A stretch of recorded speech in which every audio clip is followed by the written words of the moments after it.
मरे मुलायम का श्री राम, प्रेम से बोलो। तो मित्रों,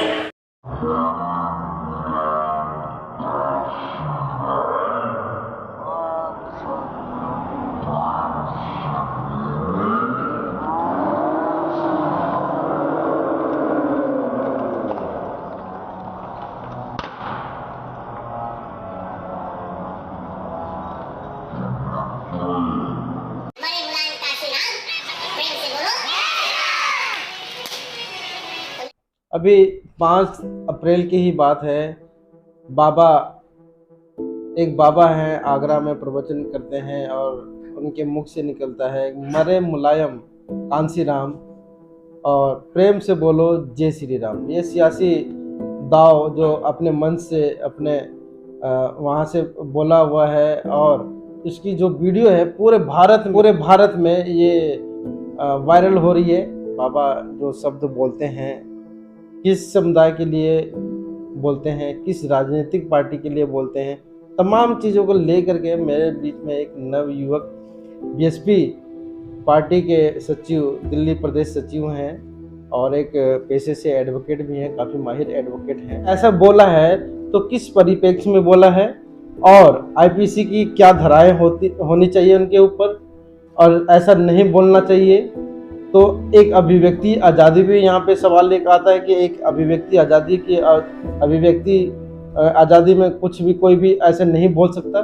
तमाम सवालों के घेरे में वो बाबा जी हैं। आपका स्वागत है आवाज़ भारत। धन्यवाद संतोष भाई, मुझे आमंत्रित करने के लिए और मुझे इस विषय पर बोलने के लिए आपने मुझे आमंत्रण दिया, उसके लिए आपका कोटि कोटि धन्यवाद। जो बाबा हैं आगरा में अपने प्रवचन के दौरान वो बोल जाते हैं कि मरे मुलायम कांसी राम और प्रेम से बोलो जय श्री राम। जी संतोष जी, ये अखबार के माध्यम से मेरे बात संज्ञान में आई। मैंने पढ़ा कि एक जो बाबा हैं राम भद्राचार्य, जिन्होंने आगरा के अंदर एक कथा के दौरान ये वक्तव्य दिया अपना, और उसके अंदर शर्म की बात ये है कि वहाँ पर केंद्रीय मंत्री भी वहाँ पर बैठे हुए थे जिनके सामने उन्होंने बात कही। मसला अब ये है इसके अंदर कि ये जो उनका बयान है, ये बयान भारत के पक्ष में है या भारत के खिलाफ में। एक कानून का विद्यार्थी होने के नाते मैं आपको एक बात बतला देना चाहता हूँ कि भारत का जो संविधान है वो व्यक्ति को अभिव्यक्ति की आज़ादी देता है, अपनी बात रखने की आज़ादी देता है, आज़ादी पूरी होनी चाहिए। परंतु आर्टिकल 19 के क्लोज बी में वो ये भी कहता है कि ये आज़ादी फ्रीलांस नहीं होगी, इसके ऊपर रिस्ट्रिक्शंस होंगी। ऐसी अगर मान के चलें कि हमें बोलने की आज़ादी है, इसका ये मतलब नहीं हम किसी को गाली दे सकते हैं। आप ऐसी बात बोल सकते हैं जिससे भारत की सरकार को, भारत की अखंडता को, भारत के भाईचारे को किसी भी तरह का नुकसान ना पहुंचे। जहाँ तक बात स्वामी जी के, भद्राचार्य जी के जो बयान है उसके अगर हम बात समझे चीज़ों को, वो कहते हैं कि मरे मुलायम कांशी राम, प्रेम से या जोर से बोलो जय श्री राम। मैं यहाँ पे एक बात क्लियर कर देता हूँ कि हम लोग जय श्री राम के भारत की धार्मिक भावनाओं के विरोधी हैं। मेरा मानना है कि स्वामी जी श्री राम का जितना मान सम्मान करते हैं उतना हम भी करते हैं। हमारे समाज में एक श्री राम को लेकर मान्यता है, उनके लोग पूजा आराधना करते हैं, सब चीज़ें करते हैं तमाम, परंतु हम लोग श्री राम के नाम पर राजनीति नहीं करते। ये व्यक्ति का धार्मिक मसला है, धार्मिक मसला के साथ उनका पर्सनल मसला है, इसको पर राजनीति नहीं होनी चाहिए। पर जहां तक उन्होंने बयान दिया कि मरे मुलायम कांशी राम, तो मैं आपको बता दूं, आपके चैनल के माध्यम से बता दूं ये बात कि जो कांशी राम साहब है, मान्यवर साहब कांशी राम जो साहब है, वो कोई एक व्यक्ति नहीं है इस देश के। मान्यवर साहब कांशी राम इस देश के करोड़ों करोड़ों जो बहुजन जो लोग हैं, श्रमों के अंदर भी जो गरीब लोग हैं, उनकी आवाज है, उनकी राजनीतिक शुरुआत है। ये वो कांशी राम साहब हैं जिन्होंने इस समाज के सबसे निचले स्तर के समाज को राजनीति करना सिखाया, संसद में भेजने का काम किया और भारत की राजनीति को बदल कर ये बताया कि जिसकी जितनी संख्या भारी उसकी उतनी हिस्सेदारी। और साहब काशीराम के मूवमेंट के माध्यम से ही मुलायम सिंह यादव हुए, लालू प्रसाद जी हुए, रामविलास पासवान जी हुए, अन्य नेता हुए, उन लोगों ने भी अपना राजनीतिक आरंभ किया। परंतु जिस भाषण को, इस बयान को देख के महसूस होता है कि भारत का एक ऐसा पंथ, एक ऐसा समूह है जो भारत के सौहार्द को, भारत की इंटीग्रिटी को बिगाड़ना चाहता है। क्योंकि आम व्यक्ति अगर सवाल पूछेगा विकास पर, तो आपके पास जवाब नहीं होगा कि आपने विकास तो किया ही नहीं है। इसलिए विकास से ध्यान भटकाने के लिए, मूलभूत सवालों से ध्यान भटकाने के लिए जनता के बीच में इस प्रकार के फेक मुद्दे क्रिएट करे जाते हैं, उन्हें बनाए जाते हैं। मैं उत्तर प्रदेश सरकार से, भारत की सरकार से ये निवेदन करना चाहता हूं कि रामभद्राचार्य ने जो बयान दिया है उसकी गहन जांच होनी चाहिए, और जांच में अगर वो वीडियो और वो कथन सत्य पाए जाते हैं तो उनके ऊपर आईपीसी की धारा 124 से सेडिशन और आईपीसी 153 धारा के तहत मुकदमा दर्ज होना चाहिए। और उत्तर प्रदेश सरकार के माध्यम से ये पूरे देश में मैसेज जाना चाहिए कि अगर कोई भी व्यक्ति भारत के संविधान की, भारत के कानून की अगर अवहेलना करेगा तो उसके लिए दंड तैयार है, उसे लेना ही पड़ेगा।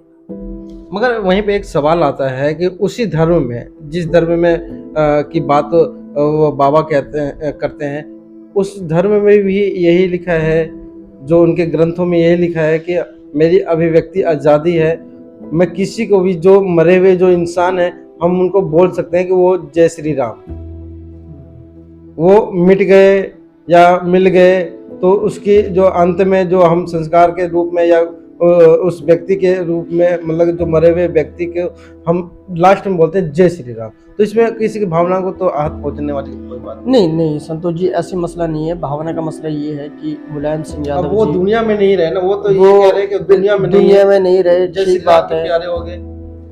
देखिए, मैं आपको एक बात बताऊं कि मुलायम सिंह यादव जी, आदरणीय मुलायम सिंह यादव जी, हमारे साहब काशीराम साहब जी, ये कोई एक व्यक्ति नहीं है, ये एक विचारधारा है।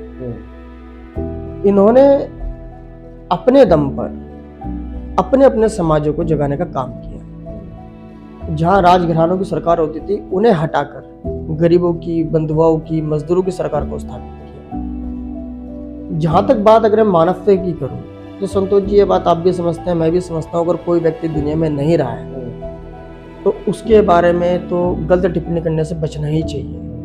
पर आप स्वामी होते हुए, एक महाराज होते हुए, एक आपका स्तर होने के बावजूद अगर आप इस तरह के बयान देते हैं तो ये आपका स्तर बताता है कि आप किस स्तर के व्यक्ति हैं, आप किस मानसिकता के व्यक्ति हैं। क्योंकि भारत में संत परंपरा रही है, भारत में गुरु परंपरा रही है।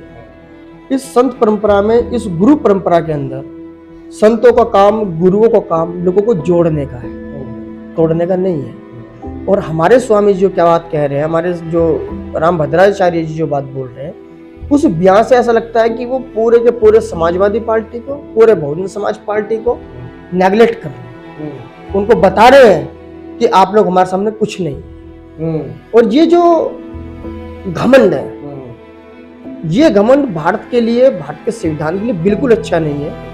क्योंकि इस देश में तमाम परंपराएं, तमाम जातियां, तमाम धर्म हैं, और भारत का संविधान भारत को चलाने के लिए भाईचारे की बात करता है, न कि तोड़ने की बात करता है। नहीं, आपका कहने का मतलब है कि अगर मुलायम सिंह यादव नहीं रहे इस दुनिया में, मानव कांशीराम जी नहीं रहे इस दुनिया में, तो क्या राजनीति खत्म हो गई, उनका विचारधारा खत्म हो गया? नहीं संतोष जी, एक बहुत प्रसिद्ध कथन मुझे याद आ रहा है। बाबा साहब के जो प्रोफेसर साहब रहे हिस्ट्री में, उन्होंने कहा कि विचारधारा कभी खत्म नहीं होती। पर बाबा साहब ने इसके जवाब में कहा कि विचारधारा भी खत्म हो सकती है अगर उसको चलाने वाले लोग खत्म हो जाए। और उदाहरण के तौर पे, जैसे आपने कहा आदरणीय मुलायम सिंह यादव जी के बारे में, साहब काशीराम जी के बारे में, तो करोड़ों करोड़ों लोग आज भी उनकी जयंतियां मनाते हैं, उनको सम्मान अर्पित करते हैं, और उनके नाम पर विधायक, सांसद, पार्षद बनते हैं। तो ऐसा नहीं है। तो क्या लगा कि मतलब कि बाबा को सजा होनी चाहिए?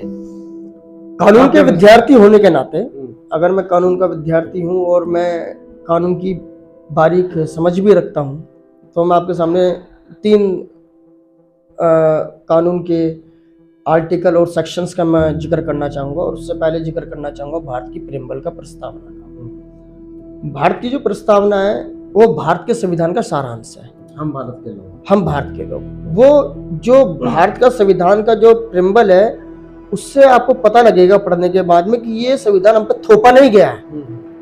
ये संविधान भारत के लोगों ने अडॉप्ट किया है। जो भारतीय संविधान सभा थी, उसके अंदर जो नुमाइंदे भेजे गए हैं अपने लोगों के माध्यम से, उन्होंने इसको अपनी मर्जी से अडॉप्ट किया है। एक गहन चिंतन, मनन, बहस के बाद उसको बनाया। मेरे पास में अभी भारत के संविधान का डायरेक्ट है। मैं आपको उसके माध्यम से प्रेमबल एक बार बताऊंगा कि भारत का प्रेमबल क्या कहता है, और उसके बाद हमारे दर्शक तय करें कि ये भारत के संविधान का उल्लंघन है या नहीं है। क्योंकि जानकारी के अभाव के अंदर ही इस तरह के जो लोग हैं वो भारत के संविधान को बिगाड़ते हैं, भारत की इंटीग्रिटी को, सॉवरेनिटी को, सेक्युलरिज्म को चैलेंज करते हैं। ये मेरे पास भारत का संविधान है ना, यूनिवर्सल पब्लिकेशन का है, एक ऑथेंटिक पब्लिकेशन है। इसकी प्रिम्बल कहती है कि we the people of India, हम भारत के लोग, having solemnly resolved to constitute India into a sovereign, socialist, secular, democratic republic and to secure all its citizen, और सब लोगों को जो सिटीजन है उनको सिक्योर करेंगे। कैसे? जस्टिस कैसा होना चाहिए? Social, economic, political, liberty of thought and expression, belief and worship, equality, and to promote among them all fraternity। fraternity का क्या मतलब है? भाईचारा।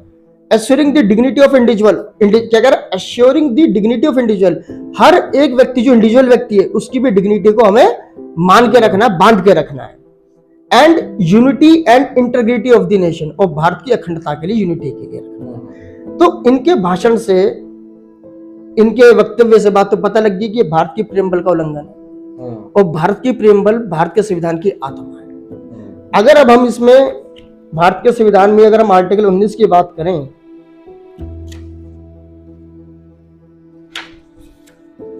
आर्टिकल 19 कहता है Santosh ji, protection of certain rights regarding freedom of speech and etcetera, all the citizen shall have the right to freedom of speech and expression. Bharat के सभी नागरिकों को बोलने की और अभिव्यक्ति की आजादी है। परंतु इसके अगर हम सब क्लॉज 2 में चलते हैं, इसका इस आर्टिकल 19 का सब क्लॉज 2 क्या कहता है? Nothing in sub clause A of sub clause 1 shall affect the operation of any existing law or prevent the state from making any law in so far as such law imposes reasonable restriction। reasonable restrictions लगी नहीं है इसके ऊपर। on the exercise of the right confirmed by the said sub clause in the interest of sovereignty and integrity of India। ये भी क्या बात करता है? 19 का 2, sovereignty and integrity of India, Bharat की sovereignty को, संप्रभुता को, भारत की यूनिटी को, इंटीग्रिटी को, यूनिटी को कोई खतरा नहीं होना चाहिए। अब आप तय करें जो उन्होंने बोला कि इस तरह की जो भाषा है, क्या इससे भारत के विभिन्न समूह, विभिन्न संप्रदायों के बीच में भाईचारा बना रह सकता है? अगर आप कह रहे हैं कि मरे मुलायम, मरे कांशी राम, तो जो मरे मुलायम जो साहब हैं उनके जो फॉलोवर्स हैं, जो काशीराम साहब हैं उनके जो फॉलोवर्स हैं, क्या उनको बुरा नहीं लगेगा? आपने भारत के 85% बहुजन समाज को गाली देने का जो काम किया है, इससे क्या भारत का 85% जो बहुजन समाज है वो आहत नहीं होगा? अगर वो आहत होता है तो उसकी जिम्मेदारी कौन लेगा? आप मेरी बात समझ रहे हैं? मैं केवल यह बात कहना चाह रहा हूं कि भारत के संतों का काम, भारत के गुरुओं का काम, भारत के विभिन्न समूहों के बीच में भाईचारा पैदा करने का है। इनका काम भाईचारा तोड़ने का नहीं है।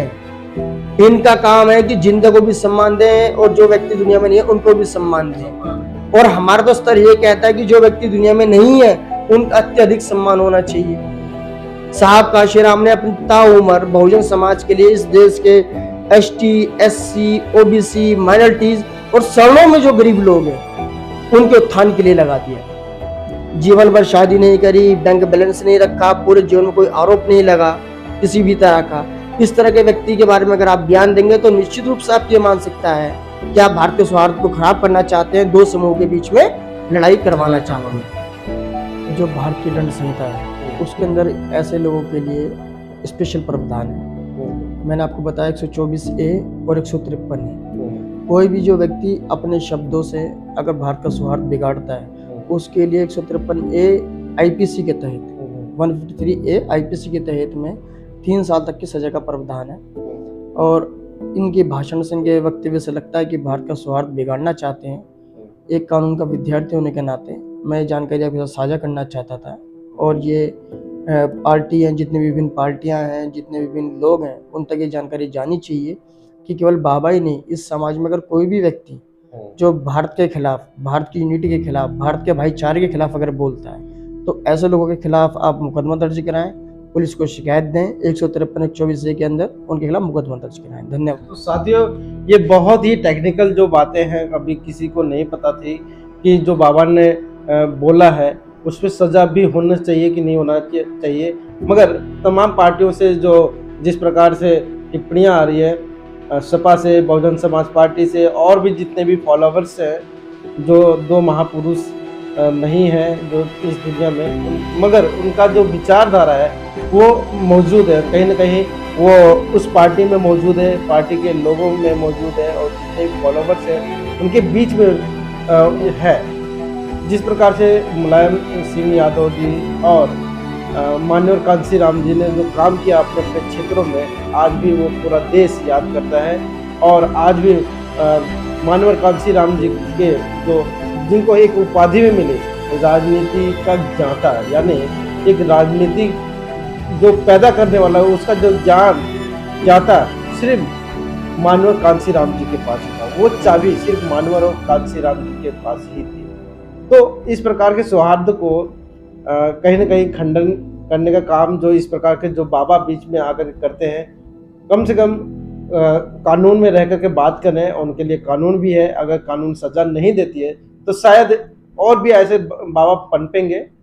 और भी तमाम बातों के लिए मैं संतोष कुमार अंबे से, आप देख रहे थे आवाज़ भारत। हमारे साथ में थे एडवोकेट परवेज, जो अभी बीएसपी पार्टी के सचिव हैं दिल्ली प्रदेश के।